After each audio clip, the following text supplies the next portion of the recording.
నాకు అన్యాయం జరుగుతుంది, మీరే నాకు సపోర్ట్ చేయాలమ్మా. నాకు సీట్ వచ్చినా రాకపోయినా మీరు ఓటు వేయాలమ్మా. అమ్మా నాకు సీట్ వచ్చినా రాకపోయినా మీరే కాపాడాలి నన్ను. మీరు నాకు ఓటు వేయాలి. నేను వచ్చి మీకు ఏ పని ఉందనేది నేను వచ్చి అడిగితే చేసి పెడతానమ్మా. మన లోకల్ వ్యక్తికి మనమే చేయాలి. అది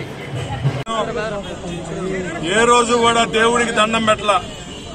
దేవుడితో సమానంగా చంద్రబాబు నాయుడు గారిని నేను ఎప్పుడు కూడా భావించాను. నేను 10 సంవత్సరాల నుంచి ఈ నియోజకవర్గంలో అనేక కార్యక్రమాలు చేశాం. అభివృద్ధి కార్యక్రమాలు అవ్వచ్చు, సేవా కార్యక్రమాలు అవ్వచ్చు. ఈ 4.5 సంవత్సరాల్లో ఏ రోజు కూడా ప్రజల మధ్య లేకుండా ఒక్కరోజు కూడా లేను. ప్రతిరోజు ప్రజల మధ్య ఉన్నా. ఈరోజు చివరిగా నేను తెలుగుదేశం పార్టీ చంద్రబాబు నాయుడు గారిని ఒకటే కోరుతా ఉన్నా, నాకు అవకాశం కల్పించండి అని. చివరి వరకు కూడా నమ్మకంతోనే నేను పనిచేస్తా. నాకు అవకాశం వస్తుంది, తెలుగుదేశం పార్టీ అభ్యర్థిగానే పోటీ చేస్తానని. ఒకవేళ అవకాశం కల్పించకపోతే నేను చంద్రబాబు నాయుడు గారి ఫోటో పెట్టుకుని నా కుటుంబం అంతా వీధుల్లోకి వచ్చాం. నేను ఎన్నికలయ్యే వరకు కూడా వీధుల్లోనే ఉంటాం. ప్రతి కుటుంబాన్ని కలుస్తాను.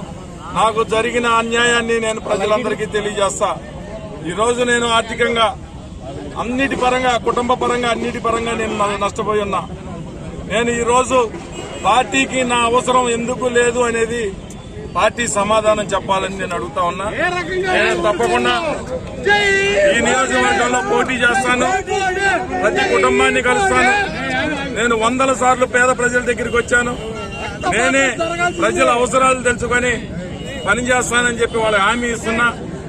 ఏ సింబల్ వచ్చినా, సైకిల్ అవ్వచ్చు, లేదా ఇండిపెండెంట్ గా పోటీ చేసి ఏ సింబల్ వచ్చినా నాకు ఓటు వేయాలని చెప్పి నేను వేడుకుంటా ఉన్నా. కుటుంబం మొత్తం కూడా ప్రతి ఒక్కరిని కలుస్తా ఉన్నా. ఈ యాత్ర ద్వారా ఏం చెప్పగలరు? నేను పోటీ చేస్తున్నాను, నన్ను గెలిపించండి అని చెప్తా ఉన్నాను. 15 నిమిషాలు చంద్రబాబుతో భేటీ అయ్యారు. మీకు ఏ రకమైన హామీ